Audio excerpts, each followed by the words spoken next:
Debat keempat Capres kemarin adalah debat pamungkas.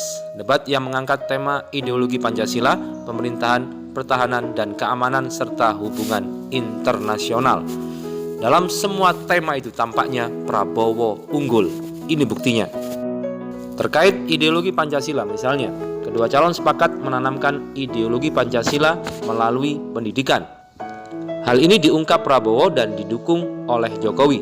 Tapi ada satu poin yang ditambahkan dan tidak ada dalam pernyataan Jokowi. Prabowo mengatakan bahwa Pancasila tidak cukup diajarkan melalui pendidikan, tetapi Pancasila memerlukan contoh dari seorang pemimpin.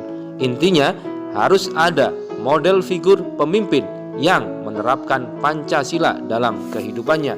Tidak ada mental korup, tidak ada jual beli jabatan, dan tidak ada hal-hal yang tidak sesuai dengan Pancasila. Soal tuduhan Prabowo yang dituduh oleh kubu Jokowi adalah pelindung khilafah. Hal itu diungkapkan oleh Prabowo, tapi tak terduga Jokowi pun menjawab bahwa dia juga korban fitnah, dituduh PKI. Selama 4,5 tahun dia diam saja. Namun kenyataannya Jokowi tidak diam, tetapi menyatakan akan melawannya, walaupun tidak jelas siapa yang dilawan. Sedangkan yang menuduh Prabowo jelas orangnya berada di kubu Jokowi, tapi sayangnya tidak ada upaya menjawabnya. Apakah Jokowi membenarkan tuduhan tersebut? Itulah yang menjadi pertanyaan penonton di TV. Mengenai pertahanan dan keamanan, Jokowi babak belur dalam merespon permasalahan yang diangkat Prabowo. Posisi Jokowi memang sulit sebab walaupun presiden, Prabowo memastikan bahwa Jokowi lebih banyak mendapatkan laporan ABS atau asal bos senang dari petinggi TNI. Jokowi terjebak dengan kebanggaannya sudah mengalokasikan 107 triliun rupiah anggaran pertahanan dari APBN. Ungkapan itu langsung disambar Prabowo. Dana sebesar itu tidaklah banyak jika dibandingkan dengan negara tetangga seperti Singapura yang anggaran pertahanannya 30% dari APBN. Apa gunanya menambah skuadron, pangkalan armada, maupun divisi pasukan radar-radar pertahanan udara jika kapal perang negara asing masuk? Peluru kendali kita tidak cukup untuk menghadangnya. Kemudian Jokowi memberikan argumentasi bahwa berdasarkan analisis situasi pertahanan global, dalam 20 tahun mendatang tidak akan ada invasi negara asing ke Indonesia. Ungkapan itu disambar lagi oleh Prabowo. Kita tidak bisa menduga isi hati negara lain. Prinsipnya, jika kita negara lemah, pasti akan diterkam oleh negara kuat.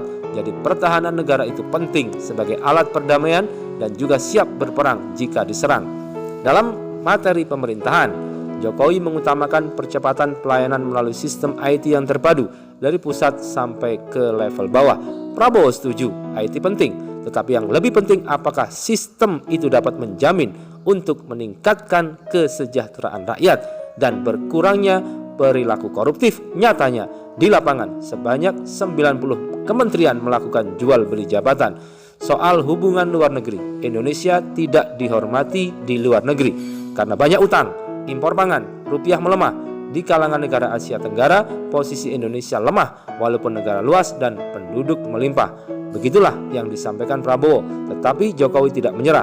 Diplomasi yang dilakukan Menlu soal Rohingya telah membawa hasil. Secara berangsur kembalinya pengungsi Rohingya. Prabowo setuju, tetapi diplomasi akan lebih efektif lagi jika Indonesia itu negara kuat, pertahanannya kuat, ekonominya kuat. Sebenarnya lebih banyak lagi substansi debat yang menyebabkan Jokowi sulit untuk melakukan serangan balik. Kali ini Prabowo pada performance puncak. Saya yakin sikap tegas, tegar, dan percaya diri sebagai prajurit Sapta Marga akan membuat ciut nyali para jenderal-jenderal purnawirawan di sekitar Jokowi yang sudah kehilangan jiwa Sapta Marga dan sumpah prajurit.